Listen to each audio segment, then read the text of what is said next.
Hi friends, ఈరోజు మనము గణతంత్ర దినోత్సవం అంటే ఏమిటి, దానిని ఎందుకు జరుపుకుంటాము అనే విషయాన్ని గురించి మనం ఇప్పుడు తెలుసుకుందాము.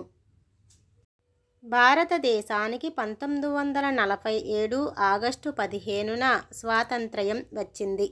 తర్వాత 1950 జనవరి 26న దేశంలో రాజ్యాంగం అమలైంది.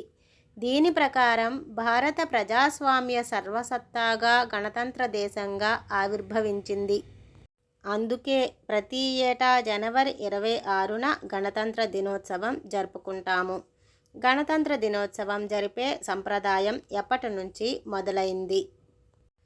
దేశ మొదట రాష్ట్రపతి డాక్టర్ రాజేంద్ర ప్రసాద్ 1950 జనవరి 26న 21 ఫిరంగుల సెల్యూట్ స్వీకరించటంతో పాటు భారత జాతీయ జెండాను ఎగరవేసి దేశాన్ని సంపూర్ణ గణతంత్ర దేశంగా ప్రకటించారు.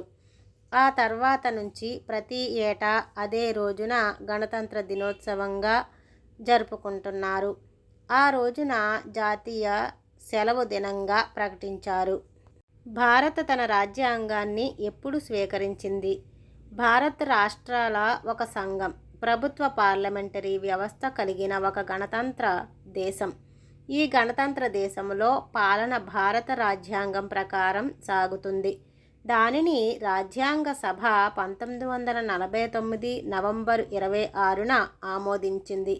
1950 జనవరి 26 నుంచి భారత రాజ్యాంగం అమల్లోకి వచ్చింది. భారత రాజ్యాంగంలోని పంచవర్ష ప్రణాళికను ఏ రాజ్యాంగం నుంచి స్వీకరించారు? భారత రాజ్యాంగంలో పంచవర్ష ప్రణాళికను సోవియట్ యూనియన్ యుఎస్ఎస్ఆర్ నుంచి తీసుకున్నారు.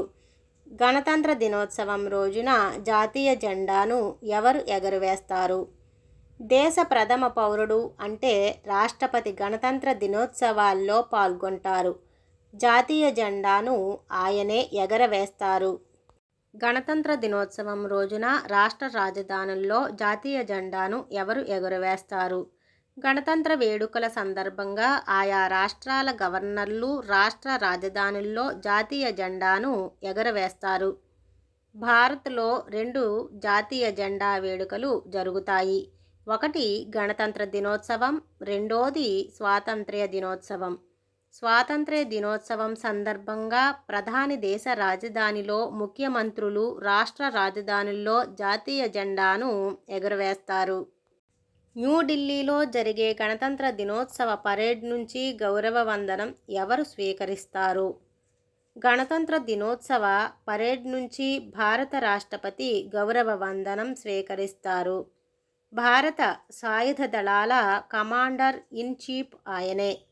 ఈ పరేడ్లో భారత సైన్యం తమ ట్యాంకులు, మిసైళ్లు, రాడార్, యుద్ధ విమానాలు లాంటి వాటిని ప్రదర్శిస్తుంది. బీటింగ్ రిట్రీట్ అనే వేడుక ఎక్కడ జరుగుతుంది?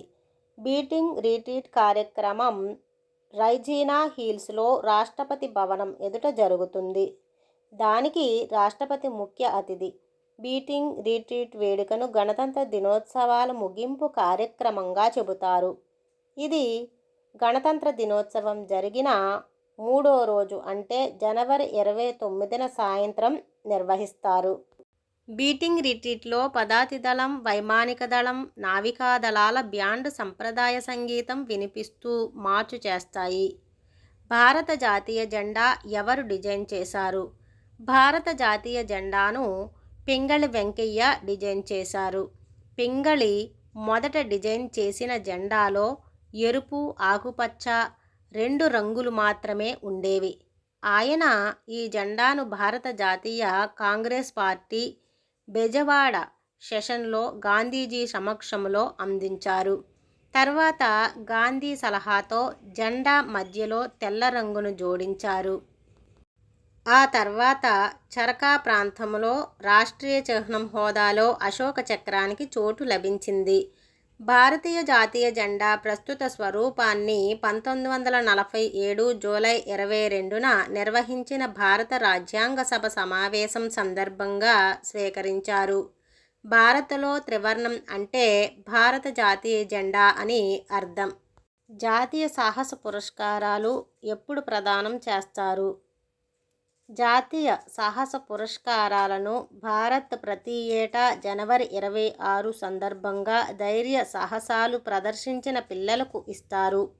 ఈ అవార్డులను 1957 నుంచి ప్రారంభించారు. పురస్కారంలో భాగంగా ఒక పథకం, ధృవపత్రం, నగదు బహుమతి అందిస్తారు. స్కూల్ విద్య పూర్తి చేసే వరకు పిల్లలందరికీ ఆర్థిక సహాయం కూడా అందిస్తారు. గణతంత్ర దినోత్సవ పరేడ్ ఎక్కడ నుంచి ప్రారంభమవుతుంది? గణతంత్ర దినోత్సవ పరేడ్ రాష్ట్రపతి భవనం నుంచి ప్రారంభమవుతుంది. ఇండియా గేట్ దగ్గర ముగుస్తుంది. ప్రథమ గణతంత్ర దినోత్సవం రోజున భారత రాష్ట్రపతి ఎవరు? ప్రథమ గణతంత్ర దినోత్సవం రోజున డాక్టర్ రాజేంద్ర ప్రసాద్ భారత రాష్ట్రపతిగా ఉన్నారు. రాజ్యాంగం అమలైన తర్వాత ఆయన ప్రస్తుత పార్లమెంటు దర్బార్ హాల్లో రాష్ట్రపతిగా ప్రమాణం చేశారు. 5 మైళ్ళ పొడవున సాగిన పరేడ్ తర్వాత ఆయన ఇర్విన్ స్టేడియంలో జాతీయ జెండాను ఎగరవేశారు. భారత రాజ్యాంగం రూపొందించడానికి ఎన్ని రోజులు పట్టింది? రాజ్యాంగ సభ దాదాపు 3 ఏళ్లు, 2 సంవత్సరాల 11 నెలల 17 రోజులలో భారత రాజ్యాంగాన్ని రూపొందించింది. ఈ వ్యవధిలో 165 రోజుల్లో 11 సెషన్స్ నిర్వహించారు. సర్వం శ్రీకృష్ణార్పణమస్తు. లోకా సమస్త సుఖినో భవంతు.